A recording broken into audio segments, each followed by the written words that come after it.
Cher Léon, quelle est la découverte la plus importante que tu as faite en philosophie dans tes études personnelles? Il y en a une, effectivement, qui est tout à fait majeure.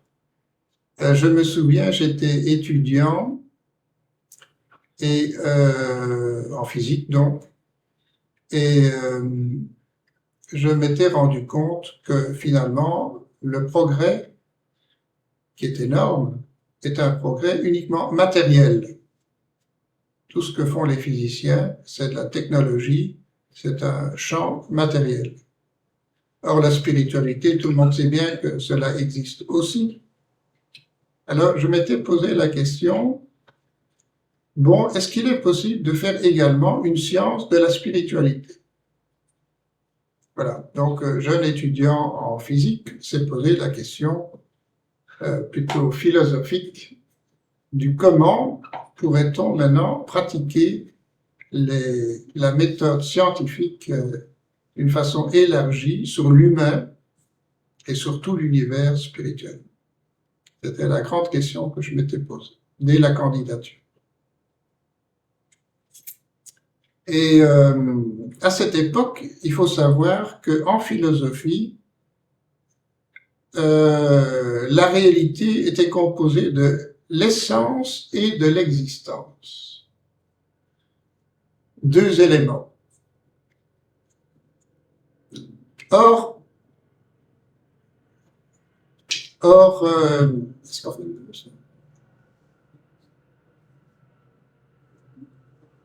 C'est pas grave.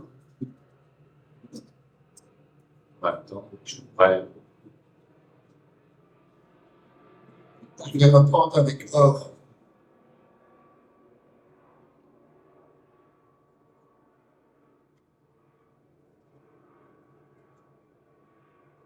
Casse-pied, celui-là. C'est moins grave qu'aux États-Unis, là, c'est tout le temps. Ouais. On va reprendre. Oui. Or, l'époque où j'ai fait cette réflexion admettait déjà l'unité cosmique. Ça traînait un peu partout.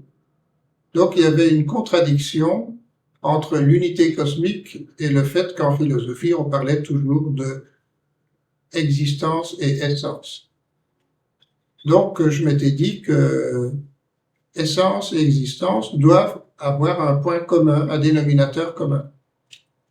Et donc, j'ai établi ça comme un axiome que essence et existence provenaient d'une même réalité, et j'ai décidé de conserver le terme de existence élargie, c'est-à-dire qui comprenait l'essence. Bon, c'était peut-être un risque à prendre, mais la suite a montré que c'était correct. Et donc, je démarre par une seule réalité que j'ai appelée l'existence.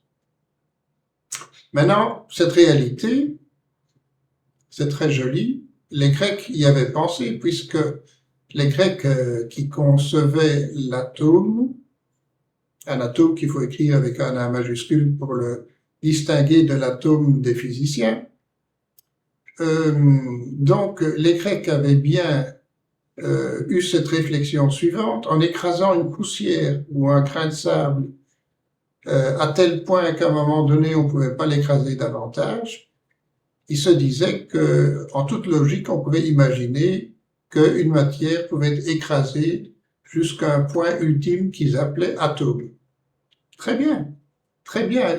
2500 ans de philosophie et de science ont marché avec cette idée-là. Et la preuve, je dirais, c'est que l'atome des physiciens a quand même été orienté par cette idée. Mais cette idée est loin d'être suffisante, parce que l'atome des Grecs, c'est très joli, mais d'où vient l'atome des Grecs? On n'a toujours pas résolu le problème de l'origine absolue de l'existence. Donc c'est là que la suite de ma réflexion a commencé. Je me suis dit, bon, l'existence, d'accord, ça comprend. l'ancienne existence et l'essence, mais ça ne peut pas être l'atome, c'est encore plus fondamental que l'atome.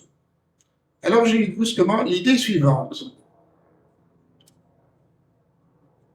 Je vais reprendre, j'ai eu brusquement l'idée suivante. Il n'y a pas un autre qui est sous les normes. Oui,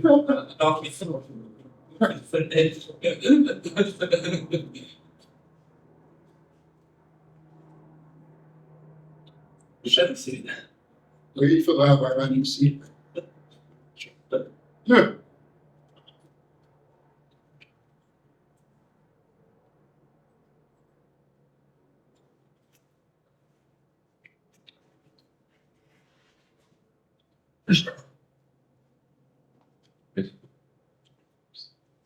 C'est déjà bon. Alors j'ai eu brusquement l'idée suivante. J'avais remarqué que plus on décompose un système, moins il a de propriétés. Exemple, une maison a toutes sortes de propriétés, celle de protéger contre le vent, de garder la chaleur, de garder l'intimité, enfin peu importe, un certain nombre de propriétés. Si je détruis une maison, j'ai un tas de briques. Avec un tas de briques, toutes ces propriétés ont disparu. Donc c'est très clair, c'est très évident, plus on détruit un système, moins il reste de propriétés. Donc on peut concevoir une courbe qui est une décomposition continue de tout ce qui existe. Plus je descends vers une décomposition, moins j'obtiens de propriétés. Donc, il y a une courbe qui descend et qui va rejoindre un point zéro, là où il n'y a plus de propriété. Seulement, zéro propriété, ça ne signifie rien, puisque les choses existent. Il faut quand même une propriété, c'est-à-dire être ou exister. Ça rejoint mon concept d'existence de tout à l'heure. Donc,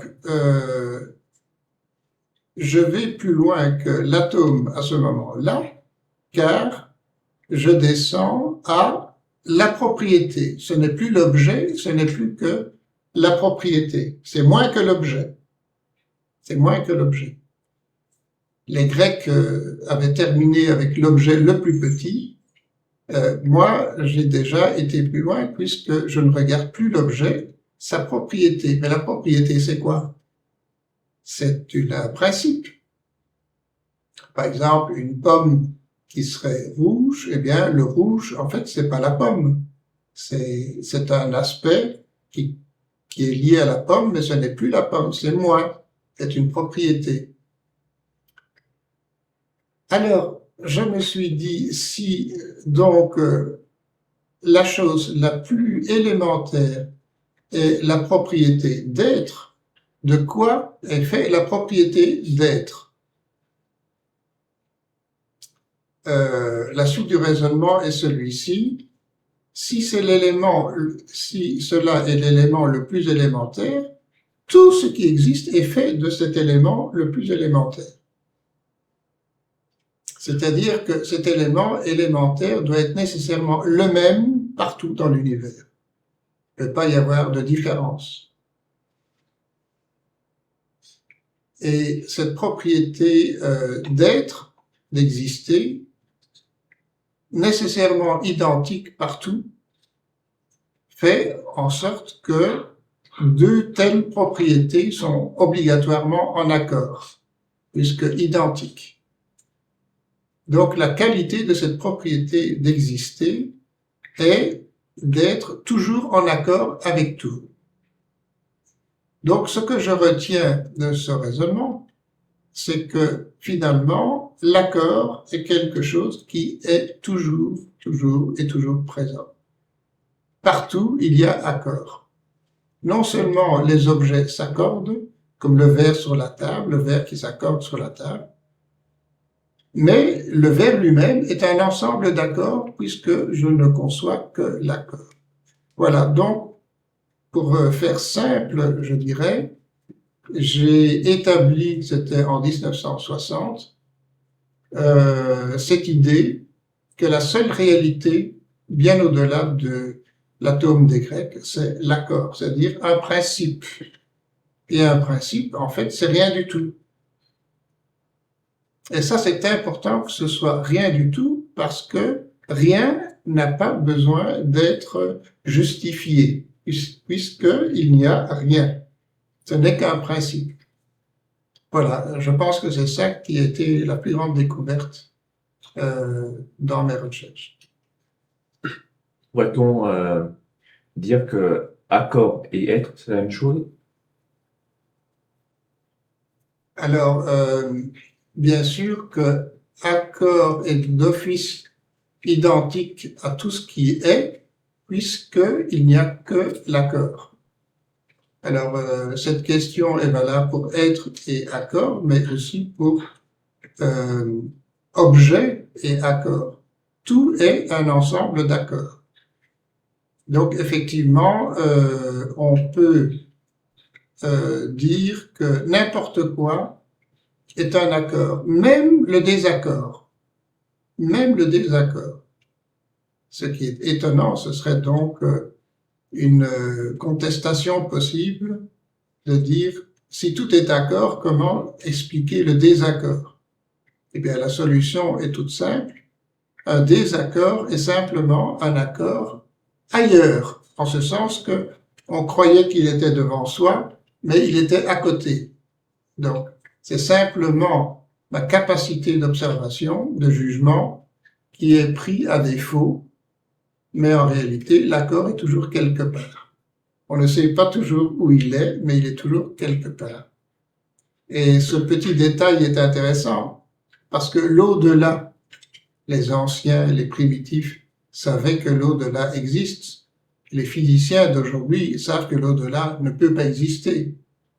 Eh bien, ce sont les physiciens qui se trompent, parce que grâce au désaccord, c'est-à-dire un accord au-delà, existe obligatoirement. Quand on dit qui a fait l'univers, qui a fait la nature, et qu'on ne le connaît pas, donc on ne sait pas où se trouve l'accord, eh bien c'est parce que l'accord se trouve effectivement au-delà. Et donc l'au-delà doit obligatoirement exister. Et plus la connaissance avance, plus bien entendu on vérifie que l'au-delà se trouve effectivement dans des zones plus éloignées, mais que l'on peut vérifier quand même. On pourrait donc dire aussi, c'est une formulation possible, rien n'existe qui ne s'accorde avec quelque chose d'autre. C'est plus facile à comprendre. Absolument. Parce que on peut pas imaginer quelque chose qui puisse exister sans s'accorder à quelque chose d'autre, sans être en relation à quelque chose. Absolument, oui. C'est autant le désaccord existe, c'est un accord ailleurs, le non-accord n'est pas possible. Donc quelque chose qui ne s'accorderait pas, et je dirais qu'en psychologie, ça peut être passionnant à profiter de cette connaissance. Si, par exemple, on n'arrive pas à s'entendre dans une discussion, ce n'est pas du tout que l'accord n'existe pas, c'est que, par exemple, on refuse d'avouer quelque chose. C'est-à-dire que l'accord, dans ce cas-là, reste caché. Un autre exemple assez étonnant, Hitler est une monstruosité dans l'histoire de l'humanité. Alors, est-ce qu'il était un accord quand même? Eh bien oui. Ce mal qu'incarnait Hitler était nécessaire pour éliminer un esprit matérialiste effréné qui existait avant la Deuxième Guerre mondiale, par exemple. C'est une sorte d'explication possible. Tout est nécessaire, même le pire. Si le pire est là, c'est comme une maladie. Si il y a maladie, c'est simplement que pendant ma période de santé, j'ai dû faire des erreurs. Et la maladie, c'est simplement une correction de cette erreur. Sur le plan social, pareil. Des bêtises provoquées en temps de paix créent des gènes qu'une guerre élimine. On peut considérer en ce sens la guerre comme une maladie sociale. Donc, quand il n'y a apparemment pas d'accord, il y avait quand même une réalité d'accord derrière.